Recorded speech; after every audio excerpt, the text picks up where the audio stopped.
Hello everyone, welcome back to my channel. So in this video I am sharing a quick tutorial of Krishna झूला। इसके base के लिए मैंने use किया है एक पुरानी छोटी चौकी और ये जो मैक्रम धागे का जो स्पूल होता है वो, एंड देन किचन टिश्यू का रोल है वो। तो सबसे पहले मैंने स्पूल्स को दोनों को एक साथ फेविकॉल की हेल्प से अटैच कर दिया है और इसको स्ट्रॉन्ग करने के लिए मैंने इसके ऊपर एक मास्किंग टेप से भी अटैच किया है।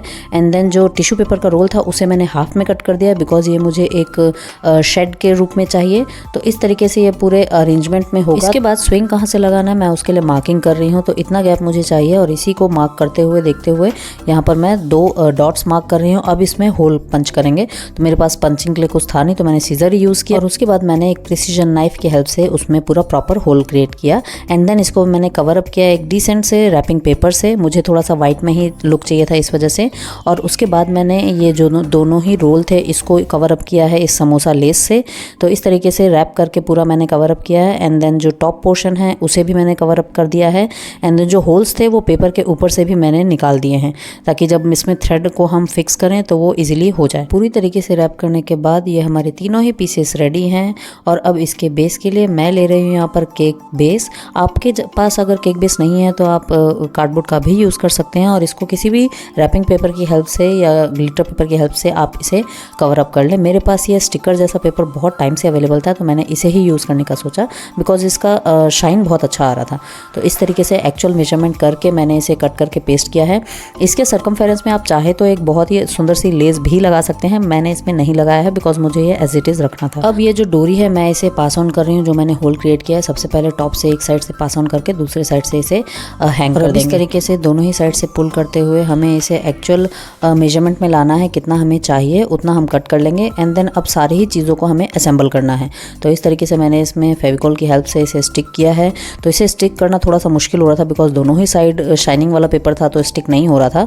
तो इसे बहुत टाइम लगा मुझे स्टिक करने में। कार्डबोर्ड जिसे मैंने सर्कल शेप में कट किया है और एक थर्मोकोल पीस भी लिया है उसे भी मैंने सर्कल शेप में कट किया है। और ये बनेगी हमारी कान्हा जी की गद्दी। तो इसके लिए मैंने यहाँ पर दोनों साइड होल कर दिया है। अब इन दोनों पीसेस को मैं साथ में ज्वाइन कर रही हूँ with the help of masking tape. तो ये चारों ही तरफ से मैं इसे सर्कुलर फॉर्म में इसे पूरा स्टिक कर दूंगी एंड देन अच्छे से रैप अराउंड कर देंगे। एंड देन इसे भी मैं कवर अप कर रही हूँ जो सेम रिमेनिंग रैपिंग पेपर था उसी से। पहले मैंने सोचा सर्कुलर फॉर्म में ऐसे ही रैप कर दूं बट देन फिर अच्छा नहीं लग रहा था तो फिर मैंने अगेन इसे कट किया सर्कुलर फॉर्म में एंड छोटे छोटे से कट्स डाले जिससे इसे फोल्ड करने में ईजी हो जाए। ये है वो एक छोटी सी टिप जो आप कभी ऐसे फंसते हैं सर्कुलर चीज़ों को कैसे रैप अराउंड करने में तो ये आपकी हेल्प करेगा। तो इस तरीके से मैंने इसे भी रैप किया है। एंड देन जो होल्स बने थे उसे मैंने पहले ही बना लिया है बिकॉज मुझे इसे बैक पार्ट से भी कम्प्लीटली रैप करना था। सीजर की हेल्प से जो कवर अप हो गया है होल उसे ओपन कर देंगे इस तरीके से बिकॉज इसमें हमें थ्रेड को इंसर्ट करना है। इसे हैंग करने से पहले अब हम थोड़ा सा इसे डेकोरेट करेंगे विद पिस्ता शेल्स। तो यहाँ पर जो एरिया बचा हुआ था यहाँ पर मैंने 2 लेयर्स ऑफ पिस्ता शेल्स लगाई हैं। अगर आपके पास ज़्यादा है तो आप ज़्यादा भी लगा सकते हैं। मेरे पास टाइम कम था बिकॉज मैं सेम डे कृष्ण जन्माष्टमी के दिन ही ये झूला डेकोरेट कर रही थी तो इतना टाइम नहीं था कि मैं पूरा कवर अप करूँ। बट ये पूरा कवर अप करने पे बहुत ही ज़्यादा सुंदर लगता। एंड देन इफ़ आप इसे कलर करते तो वो और भी ज़्यादा सुंदर लगता। तो दो आप सोच रहे होंगे कृष्ण जन्माष्टमी तो जा चुकी है बट अभी इस क्राफ्ट का क्या फ़ायदा। बट नेक्स्ट ईयर ये आपके हेल्प आएगी और अभी गणेश चतुर्थी में भी आप इस टाइप का झूला क्रिएट कर सकते हैं गन्नू जी के लिए। यहाँ पर हमारा बेस अटैच होगा तो ये देखिए इस तरीके से दो लेयर ही मैंने लगाई हैं तो ये कितना ब्यूटीफुल लग रहा है। आप इसके नीचे भी और लेयर लगाती है और टॉप में भी लगता तो बहुत ही अच्छा लगेगा और कलर होने के बाद तो और भी अच्छा लगता। तो इस तरीके से मैं यहाँ पर पेन की हेल्प से ये दोनों ही डोरी जो है उसको इंसर्ट कर रही हूँ एंड देन इसे बाहर निकाल के यहाँ पर एक नॉट टाई कर देंगे।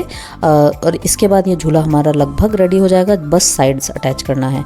यहाँ पर मैं एक चीज़ आपको बताना चाहूँगी बिकॉज ये बना तो लिया था मैंने बट जब फिर बैठा के देखा तो ये बहुत ही ज़्यादा झूल रहा था।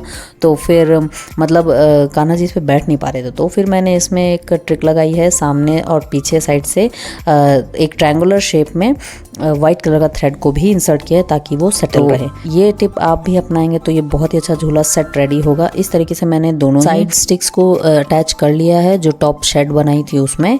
एंड देन यहाँ पर मेरी बेटी भी मेरी हेल्प करने को आ गई बिकॉज मुझे वहाँ पर उसको स्टिक करना था बिकॉज साइड से वो फेविकॉल से स्टिक नहीं हो रहा था। थोड़ा सा उसको स्ट्रॉन्ग बनाना था इसलिए मैंने मास्किंग टेप की हेल्प से इसे स्टिक किया प्रॉपरली। इसके बाद ये अच्छे से स्टिक हो गया था और यहाँ पर ये हमारा झूला रेडी है। Tell me in the comments below if you like this झूला और दिस DIY बिकॉज ये बहुत ही सिंपल है, कुछ तामझाम नहीं है। जो भी चीज़ें आपके पास अवेलेबल है उसी से मैंने बनाया है। एंड नेक्स्ट DIY है ये चौकी जो कि कृष्ण जी के झूले के लिए मैं बना रही हूँ बिकॉज हमारे पास कोई चौकी थी नहीं। तो ये कार्डबोर्ड बॉक्स है, इसको मैंने फिल इन किया है एक और स्मॉल कार्डबोर्ड बॉक्सेस से और इसके ऊपर अंदर थर्माकोल भी फिट किया है इसको स्टडी बनाने के लिए। चौकी को मैंने रैप किया है बचे हुए रैपिंग पेपर से, जो कि मैंने लास्ट ऑर्गेनाइजर बनाया था उसमें से बच गया था थोड़ा सा पीस, तो उसे ही मैंने यूज़ किया है। और उस ऑर्गेनाइजर को अगर आपने नहीं देखा है देन इस आई बटन पे क्लिक करके आप ज़रूर देखें। इसके बाद जो 2 किचन टिश्यू रोल थे उसे मैंने इक्वल पार्ट में कट कर लिया है, तो मेरे पास 6 रोल्स हो गए हैं और इसे भी मैंने कवर अप कर दिया रैपिंग पेपर से। अगेन जो सेम पेपर मेरे पास बचा हुआ था उसी से। इस चौकी के लिए हमें लेग्स बनाने हैं, तो जो रोल हमने रैप किया था उसे इक्वल डिस्टेंस में रख देंगे इस तरीके से। तो मेरे पास 6 रोल्स थे बट मेरे को 5 की ही ज़रूरत थी, तो मैंने 5 ही अटैच किया है। इस तरीके से मैं फेविकोल की हेल्प से उसमें पूरा लगा दे रही हूँ। एंड देन इसको थोड़ा सा स्टडी बनाने के लिए मैंने इसके अंदर जो ब्राउन पेपर आता है जो पैकेजिंग वाला होता है उसे ही मैंने फिट कर दिया है, ताकि एकदम बिकॉज ये थोड़ा सा ना हल्का सा हो रहा था, तो इसे थोड़ा सा स्टडी बनाने के लिए मैंने सारे ही लेग्स में इसे फिट कर दिया है, ताकि जब ऊपर कुछ भारी सामान भी रखें तो थोड़ा सा वो टिक जाए। ये हमारी चौकी भी रेडी हो गई है। कृष्ण जन्माष्टमी निकल गई है तो क्या हुआ, आप इस चौकी को आगे आने वाले फेस्टिवल्स में भी यूज़ कर सकते हैं। अभी गणेश चतुर्थी आ रही है और उसके बाद नवरात्रि भी आएगी, तो नवरात्रि के लिए भी अगर आपको इस तरीके की DIY करना है, कुछ चौकी बनानी है हैंडमेड, तो आप बना सकते हैं। And tell me in the comments below if you like this DIY। This is very simple and easy DIY which you can make with whatever material is available at your home, और आप अपने कुछ पैसे तो बचा ही सकते हैं। Last year भी मैंने कृष्ण जन्माष्टमी के दिन ही एक झूला बनाया था। अगर आपने वो वीडियो नहीं देखी है then click on this I button and check out that video. And if you want to see more such creative things which I have made till now, you can check out my playlist which is named as DIY Decor. Do watch all the videos, and if you like them, please do subscribe to my channel and share it with your friends and family and those who love to create new things every time. You can also watch my other videos where I have uploaded mostly the sewing tutorials of whatever twinning outfits I've created till now. Stay connected and see you soon in my next video. Bye bye.